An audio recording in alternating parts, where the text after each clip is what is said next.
It's interesting to watch people as they respond throughout this pandemic, whether they're for certain procedures or against certain procedures. And only recently in Ireland they had a demonstration, and these people were what we call anti-mask protesters. These people believe that the pandemic is actually false. Now, really, the process here that I like to look at is what was actually happening.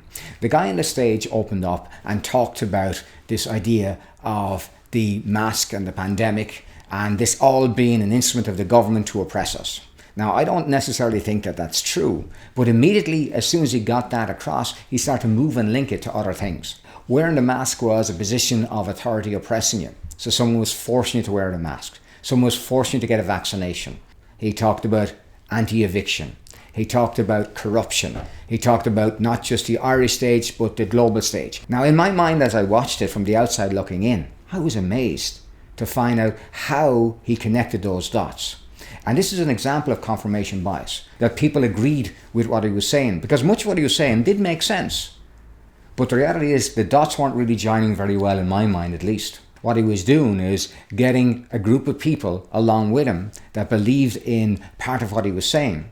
And some of the parts are actually true. There is injustice, there is corruption.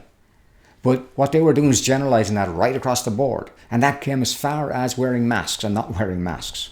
When I look at someone wearing a mask and government oppression, I don't think the two of them are joined together. This is a real example of confirmation bias in action. If you want to counteract the confirmation bias, what you need to look at and explore is opposing positions. I don't think the people in that group were interested in opposing point of views. Just a thought. Perhaps this might be useful.